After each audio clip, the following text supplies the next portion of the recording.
Pythagoras प्रमेय को इस वीडियो के अंदर हम सिद्ध करने वाले हैं, जो आपके एग्जाम के पॉइंट ऑफ व्यू से बहुत ज्यादा इंपॉर्टेंट है। देखिए यहाँ पे आपको एग्जाम में दिया जाएगा एक समकोण त्रिभुज में कर्ण का वर्ग शेष दो भुजाओं के वर्गों के योग के बराबर होता है। तो ये तो हमारी पाइथागोरस प्रमेय होती है कि आपका कर्ण का स्क्वायर शेष दो भुजाओं के वर्गों के क्या योग के बराबर होता है ना, ये तो होती है। तो हमें क्या करना है, इसको सिद्ध करना है। यहाँ पे कुछ स्केच शीट हुई है, पहले हमें इनको लिखना है, ठीक है। देखिए दिया है, अब क्या दिया है हमें क्वेश्चन में, देखिए एक समकोण त्रिभुज। तो देखिए यहाँ पर हमने एक समकोण त्रिभुज बना लिया है और हम जानते हैं कि समकोण त्रिभुज में आपका एंगल बी कितना होता है, 90 डिग्री। तो हम यहाँ पर क्या लिख लेंगे, त्रिभुज ए बी सी में क्या होगा, एंगल बी 90 डिग्री, ठीक है। ये हमें दिया था, हमने लिख लिया। उसके बाद रचना, तो देखिए हम इस डायग्राम में रचना करेंगे। तो देखिए रचना कैसे करेंगे, हम यहाँ पर डालेंगे लंब। क्या डालेंगे, लंब। और लंब जो आपको डलता है वो 90 डिग्री का डलता है। यहाँ पर हमने एक लंब डाला, इसको मैं नाम दे देती हूँ डी। तो हम यहाँ पे क्या लिखेंगे, हमने बी डी लंब डाला किस पे, एसी पे, ठीक है। तो हम यहाँ पर क्या लिखेंगे, रचना में बी डी लंब डाला, ये हमारा लंब का साइन होता है, हम जानते हैं, ठीक है। किस पर, एसी पर। तो हमने इसको लिख दिया। इसके बाद सिद्ध करना है, क्या सिद्ध करना है हमें, कि हमारा कर्ण का स्क्वायर, कर्ण क्या है हमारा, एसी, कर्ण का स्क्वायर शेष दो भुजाओं के स्क्वायर के योग के बराबर होता है। तो शेष दो भुजाएं कौन सी है, ये तो हमारा कर्ण है। शेष दो भुजाएं एक है AB, एक है BC, है ना। तो हम लिखेंगे यहाँ पे BC का स्क्वायर प्लस AB का स्क्वायर। इसको हमें क्या करना है, सिद्ध करना है। तो देखिए उत्पत्ति, अब हम अपने क्वेश्चन को सॉल्व करना स्टार्ट करते हैं। सबसे पहले हमें क्या करना है, देखिए हमें यहाँ पे कितने त्रिभुज दिए गए हैं, एक तो आपको पूरा त्रिभुज है, अगर इसको बीच वाले को ना देखे तो, है ना। एक तो पूरा त्रिभुज बन रहा है आपका, एक आपका ये वाला छोटा त्रिभुज है, एक ये, तो टोटल हमारे 3 त्रिभुज बन रहे हैं। तो हमें क्या करना है, एक बड़ा वाला त्रिभुज और एक छोटा वाला त्रिभुज लेके सॉल्व करना है, ठीक है। फिर सेकंड बार बड़ा वाला त्रिभुज लेके फिर दूसरा छोटा वाला त्रिभुज लेके हमें इसको सॉल्व करना है। तो सबसे पहले हम ले लेते हैं त्रिभुज ABC, त्रिभुज ABC तथा एक ले लेते हैं छोटा वाला त्रिभुज, ये वाला कौन सा, ADB। क्या लिखेंगे, त्रिभुज ADB। तो मैंने आपको बताया था कि अगर आपका हम लंब डालते हैं तो 90 डिग्री का होता है, ठीक है। तो यहाँ पे 90 डिग्री का साइन बना लेंगे।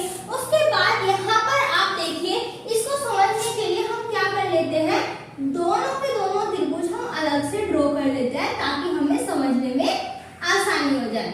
ये मैंने त्रिभुज बनाया कौन सा, ABC, जिसमें आपका एंगल B कितना है, 90 डिग्री, ठीक है।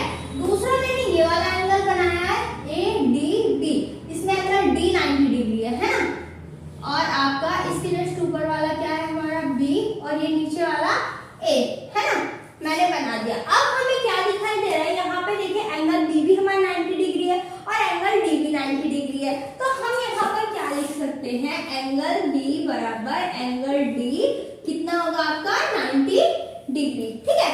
उसके बाद यहाँ पर देखिए कि आपका क्या कोई सा एंगल आपको कॉमन आ रहा है। देखिए यहाँ इस त्रिभुज में भी एंगल A आ रहा है, इस त्रिभुज में भी एंगल A आ रहा है, यानी इन दोनों ही त्रिभुज में एक एंगल है जो आपको दोनों में ही उपस्थित है, कॉमन है। तो हम यहाँ पर क्या लिखेंगे, एंगल A बराबर एंगल A, और हमारा जो कॉमन होता है उसको हम हिंदी में क्या बोलते हैं, उभयनिष्ठ। क्या बोलते हैं, उभयनिष्ठ, ठीक है।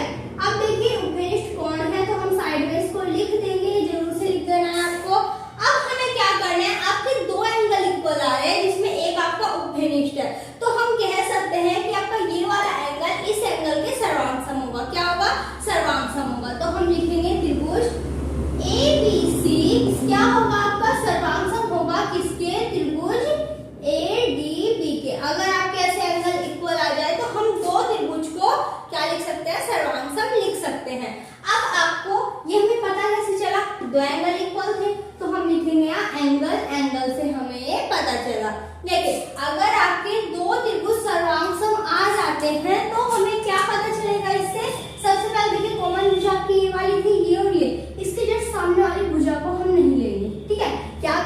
इसके जस्ट सामने वाली भुजा को नहीं लेंगे।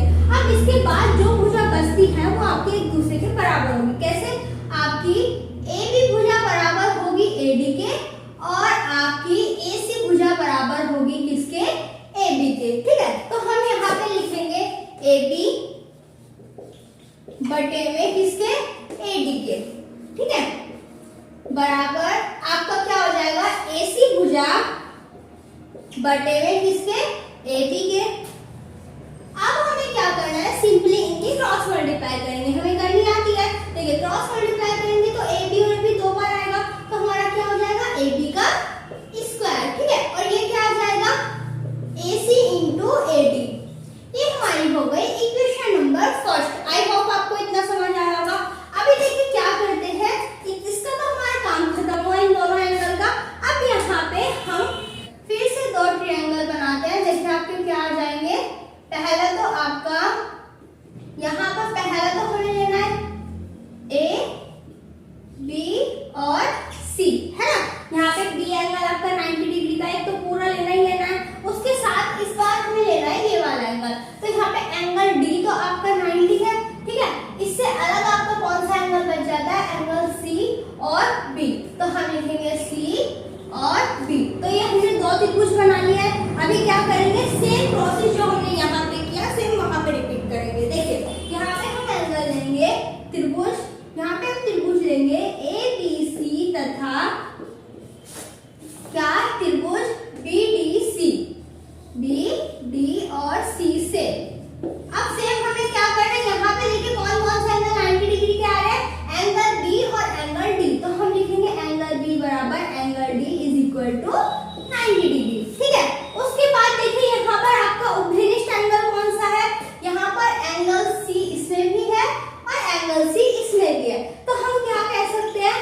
Angle C is equal to angle C. किस लिए? क्योंकि ये हमारे उभयनिष्ठ कोण है ना। क्या है? उभयनिष्ठ कोण।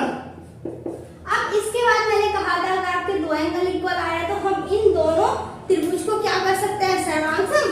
तो हम यहाँ पे लिखेंगे त्रिभुज ए बी सी आपका सर्वांगसम होगा किसके? त्रिभुज बी डी सी के। ठीक है, किससे पता चला हमें? एंगल से। तो इसको लिखना नहीं भूलना है। अब देखिए क्या करेंगे? मैंने आपको बताया था जो आपको कॉमन आ रहा है उसके जस्ट सामने वाले को तो कट कर देंगे। इसके जस्ट सामने ये आ रहा है ना। अब आपकी ये वाली साइड इसके इक्वल, ये वाली साइड इसके इक्वल, है ना। अब देखिए हम क्या लिखेंगे? आपका BC किसके बटे में आएगा? आपका CD के, है ना। बराबर आपका क्या आ जाएगा? AC बराबर आएगा BC के। ठीक है, AC अपॉन में BC। अब क्या करेंगे? सेम जैसे यहाँ पे किया था क्रॉस मल्टीप्लाई, तो हम इसकी क्रॉस मल्टीप्लाई करेंगे तो BC का तो आपका आ जाएगा स्क्वायर और आपका क्या आ जाएगा?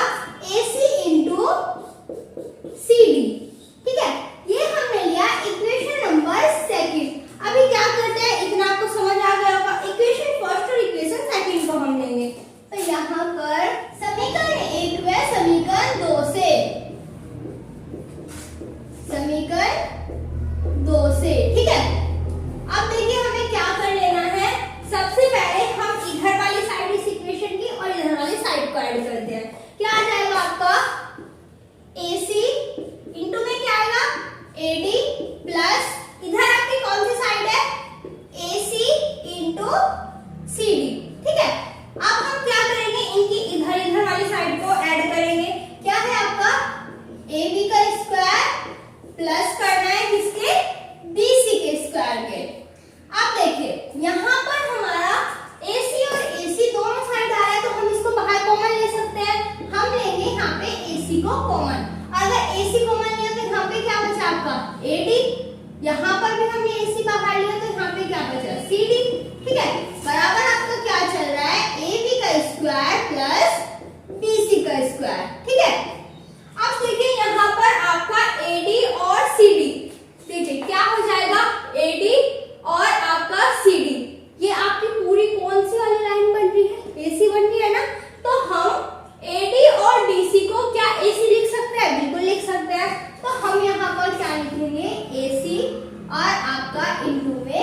AC is equal to AB का स्क्वायर प्लस BC का स्क्वायर। तो देखिए AC और AC आपका क्या हो जाएगा, AC का square is equal to AB का स्क्वायर प्लस BC का स्क्वायर। तो देखिए यही तो हमें प्रूफ करना था, यही तो आपकी पाइथागोरस थ्योरम में होती है कि आपका AC का स्क्वायर BC के स्क्वायर और AB के स्क्वायर के क्या होता है, बराबर होता है, जो हमने सिद्ध कर दिया है। उम्मीद है कि आपको ये वीडियो बहुत अच्छे से समझ आई होगी, ये आपका पाइथागोरस थ्योरम बहुत अच्छे से समझ आई होगी। एग्जाम के लिए इसको अच्छे से प्रिपेयर कर लेना, और अगर वीडियो पसंद आई तो वीडियो को लाइक करना, चैनल को सब्सक्राइब करना और ज्यादा से ज्यादा शेयर करना। मिलते हैं अपनी अगली